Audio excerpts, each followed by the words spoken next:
Today we're getting under the hood with Dr. Cara Reeves, a mother, daughter, sister, women's advocate, and clinical psychologist with an extensive background in the psychological assessment and treatment of children, adolescents, and adults in both clinical and medical settings. Dr. Reeves received her doctoral training at the University of Mississippi and completed a postdoctoral fellowship at the Medical University of South Carolina. Dr. Reeves also completed a research internship at St. Jude Children's Research Hospital, where she developed a programmatic line of research examining the cognitive sequelae of pediatric brain tumors and leukemia. Since completion of her training, Dr. Reeves worked as a staff psychologist for the Children's Hospital of Prisma Health System, serving as a clinical provider for a comprehensive weight management program, bariatric weight management clinic, and the Pediatric Behavioral Clinic. Dr. Reeves also worked as a contract psychologist for the Center for Research Assessment and Treatment Efficacy in Asheville, where she conducted comprehensive psychological evaluations on adolescents in residential treatment facilities. Dr. Reeves joined Stevens Psychiatry in January 2019. Her practice focuses on the delivery of cognitive behavioral therapy, CBT, and other evidence-based treatments to adolescent and adult clients with a wide range of emotional, behavioral, and adjustment problems, such as anxiety, depression, ADHD, and relationship problems. Welcome. Wow. Hi, Dr. Cara. Welcome. Thank you for having me. I'm honored to be here. I'm so excited. It's season 4. This is going to be a really interesting series on women's march for mental wellness. And I couldn't be more delighted to be getting under the hood with you today. You know, this is a question, I think it's really interesting. Everybody has different journeys in their life. And I'm really curious as to when did your journey into the mental health and wellness space begin? I would say that, I always knew I wanted to go into healthcare mostly primary health is what I thought I was going to be doing. I come from a long legacy of primary healthcare providers. And so I kind of just took on that identity and assumed that was my path. And then I got into college and I was the pre-med path, taking my biology classes. And I just happened to take a psychology class and I really enjoyed it in such a natural way. So then I took another because I had 2 social science requirements. And I love that one even more. And then I took an upper level psych class. It was abnormal psychology taught by an amazing woman who became my professional and personal mentor later on. And I was like, that's it. I'm done. I love this. I love this entire subject matter. It was just naturally intriguing and just pulling me in. And I knew it was my calling. So I decided to change my major, and that was a big deal because my dad was very invested in my pre-med career. I told him I was changing. He was extremely disappointed, and I kid you not, told me that this is his worst nightmare, and I was going into a soft science because it was easy. And I didn't care because I loved it. I knew this was right for me. So I stuck to my path and my choice, and I have not looked back since. I have been so happy. And I will say I went on, I got my master's degree first in clinical psych, knowing that the clinical psychology is a non-terminal degree. So I knew I was going to go on for my PhD, but I took a little time in between them. I got married because I was in love, and my personal life is a very big part of who I am as well. I was nurturing that as well. And then I went back for my PhD. And that was kind of an interesting journey too. I've shared this with lots of young women that I've mentored because even within the field of psychology, my career's taken several turns. And so when I first got in my PhD program, clinical psychology, the model for that is a scientist practitioner model. So we need to be scientists first and foremost, and then use that science in our clinical practice. But the way it kind of gets translated sometimes in these programs is you need to be a scientist, you need to do research, or you're a sellout, or at least that's how I interpreted it. So I quickly adopted that belief system and felt like I knew I wanted to teach and go into academia. And so I needed to be a researcher. So I told myself, I love research, and convinced myself I did. And I do value research. But what I found out was I actually don't love doing it. I did a lot of it. I've published a lot, but I quickly found out that was probably not my calling. And I will tell you this, it was really interesting because I was sitting in grand rounds at St. Jude, listening to all these physicians talk about their patients. And they had, oncology, radiology, diagnostic imaging, pathology, all these brilliant minds sitting around the table, so vested in these kids. And I was so jealous because I was a researcher and I felt like I was in the nosebleed section of the baseball field. And I just wanted to be down in the trenches with them. And so that was another time when my gut and my instincts were telling me, Cara, maybe you need to take a different path. And so I did. But before that, I was pregnant. This all happened right when I was pregnant with my daughter. And my mentor, a dissertation chair, called me to his office and wanted to talk to me about my career path because he was definitely kind of pushing me down the academic medicine path. And he basically told me, I want you to look around at the women in this department that are successful. And he's like, these women aren't married and they don't have kids. You need to make a choice. And I thought, sweet, I've already made my choice. I am married and I am 6 months pregnant and I am not at all questioning that. But it was just interesting because, of course I was a little offended by it and I didn't really like that. But, he was coming from a man's perspective of the wife at home supporting him and feeling like he could have it all.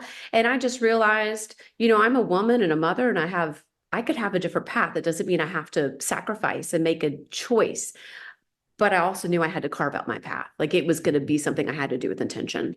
So you leave research, you're pregnant, you have your baby, and then this next phase of your life, talk about that because obviously you are where you are today and you've been on this, journey, if you will. I've been on this journey and I did do a fellowship at the hospital, which was research based. And that really sealed the deal that I knew I wanted more clinical opportunities and I want to be more involved in care. So from there, I went the clinical route. And I will say that was a really hard decision for me because I felt like all of my training had been putting energy into academia. And I knew that I was kind of at a fork in the road. And if I went the academic route, it would mean that I have to go to particular teaching, whatever institution is available that had my line of research in pediatric oncology. And it might be in Topeka, Kansas. And maybe I don't want to live in Topeka, Kansas. So all these, personal decisions are presenting themselves, but at the same time, I'm trying to be true to what I'm interested in. And an opportunity came to do testing with some women that I went to graduate school with. And that's when I went and did the comprehensive testing. And I loved it. I quickly realized that I'm a very relational person and that that provider role was really important to me as a professional. And so once I got past my little crisis and identity that I was changing, I was very happy with my decision to move on and do testing, and then went on to the hospital and did therapy, even in the obesity program. I did testing, but really fell into the therapy part and then have moved on into private practice. So I'm curious, as you've gone in, because you have such a steep psychological from an education background, as you're practicing clinically, like, do you have a certain approach to the psychology? I know that you do CBT, but, if you could get into some specifics of how you see and do your practice today. It's been a journey as well. I mean, I feel like I really appreciate my research background because I do feel like it informs my practice so much. So I mean, it was a lot of training and it's not, what I choose to spend my professional time engaging in personally, but I absolutely am so happy that I had the opportunity to really delve into research and learn how to interpret it, to have it inform my practice. So I really try to use evidence-based therapies for all of my clients. But I also try, I mean, when I was young and I first came out, I would be very, very structured and behavioral, and I would have an agenda like mapped out for every therapy session, which was great. But with more experience, you come to realize that, nothing is perfectly scripted out, like, and so you have to adapt a lot to what's going on and relevant themes in someone's life that may be different than what they came in initially for. So there's a lot of adjustment along the way. I also try to really kind of match the person's needs and their style. I have some clients that really want it very scripted out. They want homework. They want something to work on and really sink their teeth into. And I have others where that doesn't feel natural to them. It feels forced. and cumbersome. So I try to kind of adjust my approach to meet them where they are, and have a transparent conversation about it. If you need more structure from me, let me know. And if this is a little too structured and you're not going to do it, just tell me. This is a partnership. And that's how I approach it. I tell them this is a partnership. Like, we're working together to help you develop the skills to manage the stressors and emotions that you've been struggling with. So, I think it's an important thing to remind them of. And if it doesn't work for them, it's okay to say that. I'm kind of curious because I know that in introducing you, we talked about you working with children, adolescents, and adults. Like, what would you say your sweet spot is? What are you seeing? I mean, because I know that we did under the hood of body image, so I know that was a big thing for you. But what is your sweet spot, and then what are you seeing, culturally in trends, if you will? Yeah, and that's changed too because I had done a lot of research in ADHD. Actually, at St. Jude, the line of research I did was looking at late effects and how chemo and radiation affects their brain in a way that looks and mimics a little bit of processing speed deficits with ADHD. So I started out with that, but it's funny, once again, it's morphed into something else. And I would say the last 10 years, maybe starting with the obesity clinic that I worked for and into private practice, I've really been working. I work with males too, so I don't want it all sound like I don't, and I enjoy them.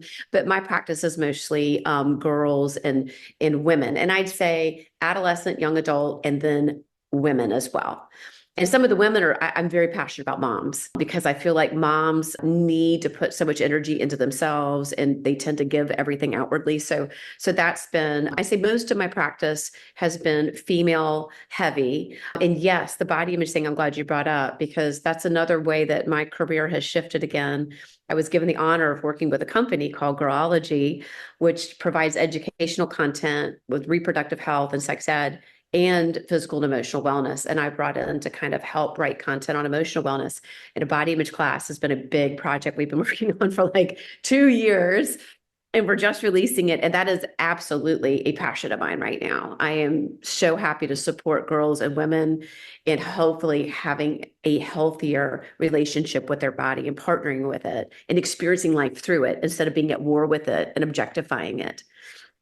The objectification, and I know we've talked about this previously, it has been an enormous thing in social media, has ignited or inflamed it, if you will, and so I think it's really tricky. I'm kind of curious with all the conversations I have, a lot of women talk about their own lived experiences, but any lived experiences that impact the way you approach things? Constantly. Oh my gosh. It's really mind-blowing. And with the back to the girology, working on this body image class, the gynecologist that I work with, she and I have been so touched by our work that we've done together and reflecting on our experiences in life and struggling with body image, objectification of our bodies, doing it to ourselves too, even self-imposed, I mean, we never stop learning about ourselves. And that's probably one of the most beautiful things about my work is I learn so much from my clients and I've been able to learn so much from girology about myself. I'm still discovering myself. So yeah, and triggers. I just went to New York with my mom and my daughter. I started struggling with image more than I have in years. I'm like, why is this back? Like, why is this rearing its little head right now? And what is causing this? I thought this was behind me. And, I reflected on some of my own triggers, so to speak. I know that word's a little, but overused, but really what were my triggers? But then I was also kind of blown away by the fact of we're constantly intentionally managing things in our life. We never check the box and we're done with them. And so, yes, my lived experiences have informed me. They've blindsided me. They have sometimes helped my clients because I have boundaries. I'd never make it about me, but I have found that sometimes being able to share little micro doses, it's very impactful. It helps them relate. It humanizes everything. It lets them know we're all struggling. When I shared a little bit with one female client, she's my age, I remember she texted me later and said, I cannot thank you enough for sharing that experience of hardship because sometimes I've been afraid to tell you things because I put you on a pedestal and think you don't have any difficult, everything in your life is just coming together. I'm like, oh no, girl, Thank you for sharing that. And I think it's really interesting when leaders in these positions where you're holding space share vulnerabilities, because I do think it makes the people that you're communicating with feel less alone in that journey or whatever it is they're going through. So but I think boundaries versus, yeah, I think it's interesting. But so you're doing this body image work. As you look at, Dr. Cara, as you look at the cultural trends that you see today, like what are you seeing in the world in terms of mental health and wellness and in relationship to young women and women? There seems to be a lot of anxiety. I think with social media and other things, it's a different world that they're living in. There's different influences. They're being influenced all the time, 24/7. So I think the introduction of social media and the constant bombardment of feeds and like engineered feeds and news and everything else, it definitely seems to be affecting people. And I see a lot of anxiety in my population that I'm working with. But the beautiful thing is I also feel like people are talking about it more. I feel like there's less stigma, especially the younger kids. I mean, they will be they will be so open and come in and say, I'm feeling really anxious. This is what's going on. They'll label it. I mean, honestly, some of the times I'm trying to present a less pathological image. Sometimes they'll be so comfortable sharing these terms. They'll say, I have bipolar. I'm like, oh, let's just take it down. Let's explore this. Maybe you do, maybe you don't, but let's not jump to that term. That's the good side though, too, is that I think that people are more open about it. They're more open to therapy. When I have people in, I worry because I'm in a smaller town that if they see each other in the waiting room, I always talk about, I'll try to be intentional with our schedule and not have people from the same school. And I've never had one person bothered by it. Everyone has said, it's okay. We're all working on something. I mean, so that's a positive thing that I see. Is just as we become more aware and emotional wellness becomes a part of integrative medicine and other facets of life. That's good. But I do think I see more anxiety now than I have seen in a long time, and depression. I don't know why I'm getting more anxiety referrals, but I think the depression is there too. And I think part of it's a product of our society. And is that an age specific, the anxiety or depression, or is it sort of universally across the life? I would imagine if we were really to look at the statistics, it would be universal. I see a lot in the referrals I'm getting in like teens and preteens. And I think, and part of that might be just, my reputation of the type of like practice that I have. But I also think it's because of the exposure they have, with some of the changes culturally. And there's a lot of things going on. I mean, there's school shootings that are, I mean, to a point where I have kids when there's been a shutdown or a shooting, some kids get super anxious and some are almost indifferent, which is like because they've heard it so much, which is terrifying. So yeah, there's a lot of exposure. There's a lot of exposure. So I do think that affects emotional wellness. The pandemic played a big part too. I mean, that played a big part. And there was a survey that came out, the youth risk survey, that showed an increase in depression. It was following the pandemic. And so it was based on a few questions, and the questions made sense given how isolated kids were. That definitely played a big part in emotional wellness as well.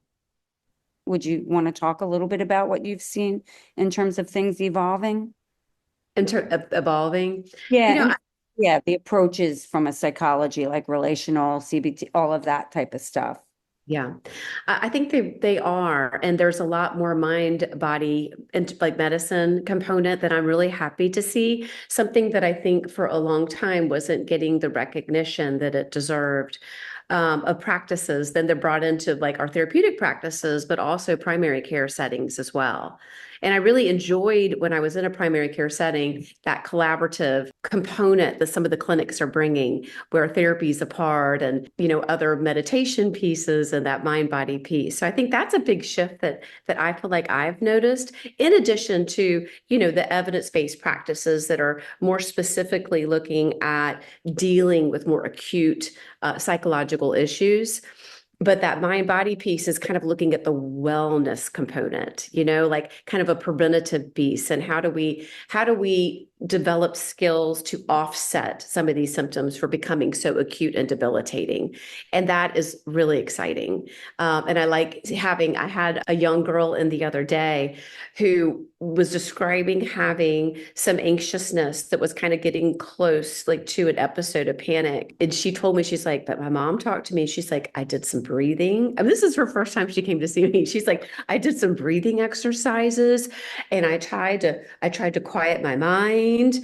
And then my mom kind of talked to me and calmed me down. That really helps me sometimes. And I was like, girl, you are in a great place. Like you are already off to such a good start. I'm so impressed to see you have these skills at this age before you even come in my door and work on hopefully adding some new skills to that.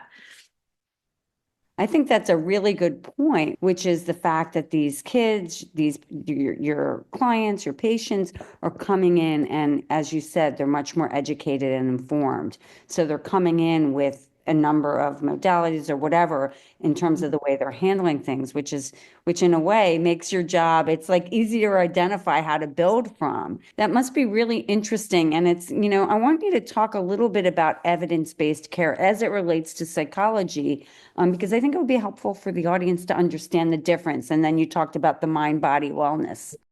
I mean, evidence psychology is, behind medicine. And so the data behind whether a treatment is effective in managing symptoms, they've been working towards that model, but it was just behind primary care for so long. But there's definitely been that movement within the field of psychology to look at well done like studies, that are randomized clinical control trials where they will compare different treatments and see how effective they are. Maybe it's a therapy versus some kind of medication, or it's comparing different therapies, a population of people that are screened for the testing, or excuse me, for the research project. But I mean, it's really important part because quality studies let us know that this treatment is effective for most people, not all, but for most. And that's why understanding how to read the research is so important, to know that a treatment modality is effective.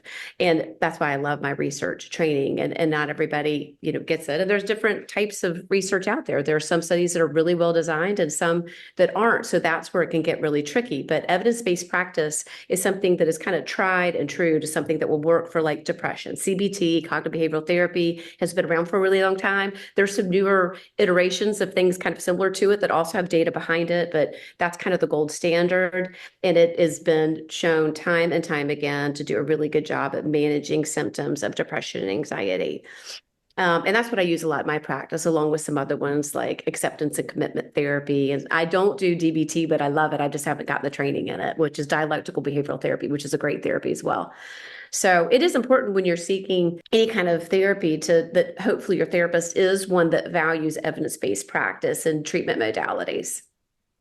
Because I think it's great in terms of, you just educated me in terms of how I would think about it. So if I was going into that therapy, I might look into CBT because Right. something that the evidence behind it is so strong. So And asking questions. I mean, having that conversation with your providers. I mean, if you were looking to medication for a cancer diagnosis, I mean, you would absolutely want to ask about different types of chemotherapy and radiation options. I mean, you should be an advocate for yourself in therapy, just like you hopefully are in medicine. It's really important. It's appropriate, and your doctor or provider should be more than willing to answer your questions. And if they're not, then maybe you need to seek treatment elsewhere. when I think of psychologists, I think of a person who I'm going to connect with, who I'm going to feel safe and comfortable sharing, and who we're going to go on sort of this, I guess, my life journey. How am I going to? And so I think that's another component, because you can have all the clinical experience behind, but the Yeah. feeling that you're connected to. And I think that you're just very accessible and very warm and friendly. So I'd imagine you'd be great with the kudos with the young girls and the young women. I mean, and did you say you have a daughter, right? You said you had a Yeah. daughter. So there must be some great experiences, just in terms of lived experiences of being able to see things to bring into practice, to your point of helping the mother and understanding the mother journey, also the daughter journey, right? When I was younger and I would work with parents, it would make me so mad when they would say, "Do you have children?" And I had to say no. And I'd be like, "That doesn't matter because what I'm saying is right," which is true. But being a parent and helping parents, it is a whole different experience. It is so nice that I could say to them, I get it, and I'm telling you to do something, and sometimes I forget to do it. So I've been there. I know, I understand. It's hard. You got to pick your battles. But I think that's added to my practice. It is, I mean, you could be a great therapist without being a parent, but because I work with so many parents on parenting issues, I really value that I could draw from my own life experiences with my daughter and my son. I have a son, and how parenting these kids are so different, and adjusting your parenting approach once again to meet the child. One approach doesn't fit them all. So, and I have two kids with very different temperaments. And so I've had to make a lot of adjustments, and I've made some mistakes, but I try to give myself some grace and make some shifts when I realize what I'm doing isn't working. But yes, my experience with my kids have been a big part, those life experiences that I bring into my practice. Absolutely. We're season 4, Women's March for Mental Wellness. How do you feel you're marching for mental wellness and for women? I feel like that word sums it up. I think it's that shift from illness to wellness, like that. Not to dismiss that there are clinical issues out there, but I feel like my practice and my march and what I felt drawn to and a calling to is really working towards wellness. And what does that mean? And one thing about wellness is it doesn't mean, I kind of mentioned this earlier, that the individual lives a life without sadness or anxiousness or anger or even anxiety and depression. It doesn't mean they live without stressors, right? It's living a life in a way, an approach to life where there's resiliency, able to overcome those stressors. I think that there's a lot of authenticity. Like, I think being a well-adjusted person is a big part of it, is knowing who you are, like all the parts and roles that you serve that make you, the collective gestalt of you, and nurturing those and living a life that aligns to that. It's kind of like when I talked about my professional journey, a big part of what led me down this path, and I am so fulfilled in my career. I really don't dread going to work. I really don't. But I think it's because, fortunately, when confronted a few times, I held true to what was right for me, not what I thought was the right path or what I kind of was told was the right path. And I think that is so important for all of us to know what that is. I've given a lot of my clients an exercise where I'll draw a circle and have little puzzle pieces in. And I'm like, I want you to label these puzzle pieces with what makes you, as many pieces as you need, but the core aspects of who you are. And maybe it's your role. Mine's always a role as a mom and a wife, my relationships.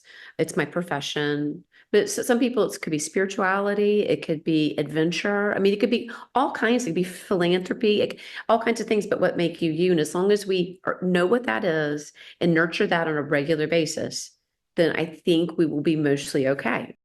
I'm kind of curious because just hearing you say that, Cara, like, are you doing that with the kids? What make up you? Or is it as your patients get older, your clients get older?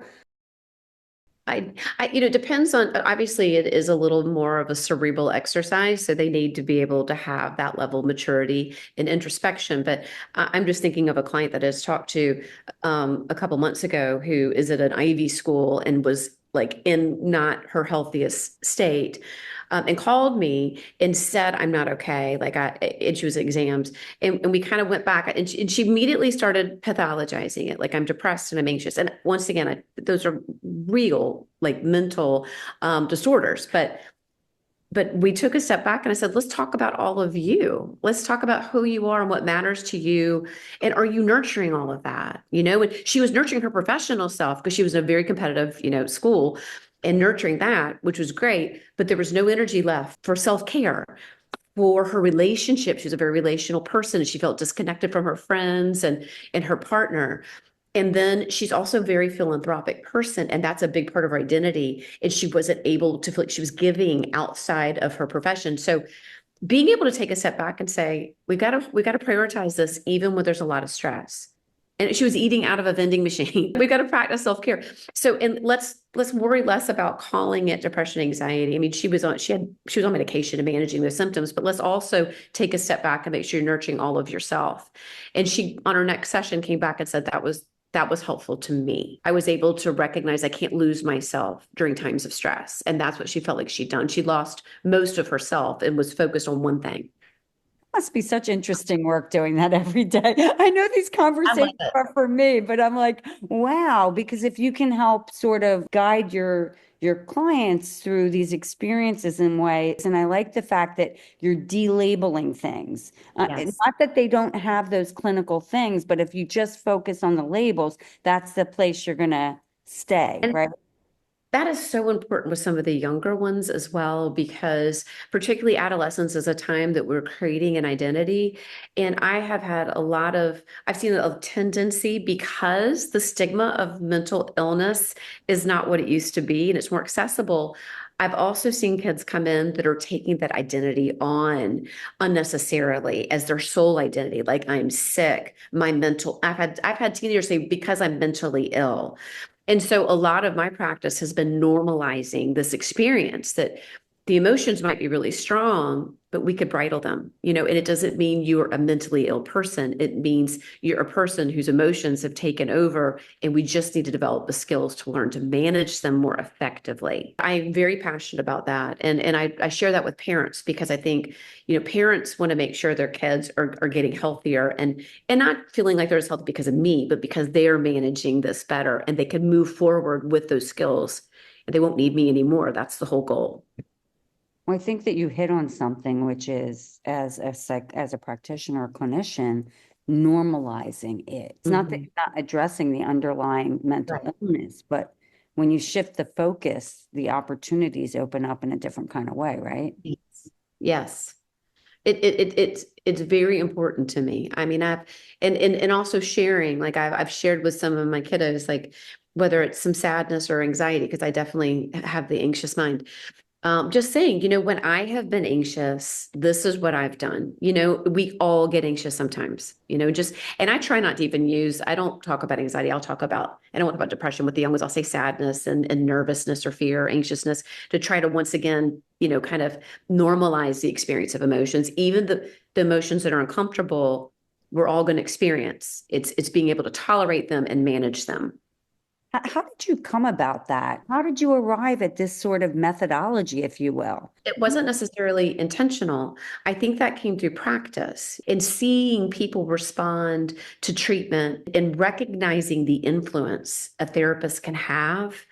And the last thing I want to do, and I've seen other providers that aren't as careful and just be so quick to throw a bunch of labels on a young kid, like a permanent label without thinking twice about it. And I just know kids are so impressionable and they are coming into themselves. And so I think seeing people be less cautious and then having my own experience of watching them respond to how our influence has made me very, very careful and really also recognizing, and this is part of my own lived experience. Like I get anxious.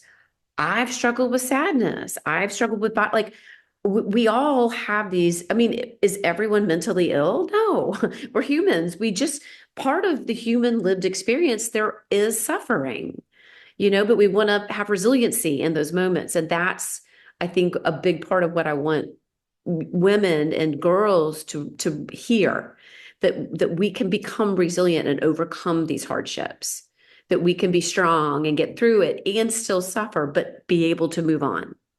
But I think that the approach seems very conversational. So just by shifting how you talk about something, it makes it feel like, oh, I'm going to see my therapist and I'm going to see someone who I can have a conversation with and be open with.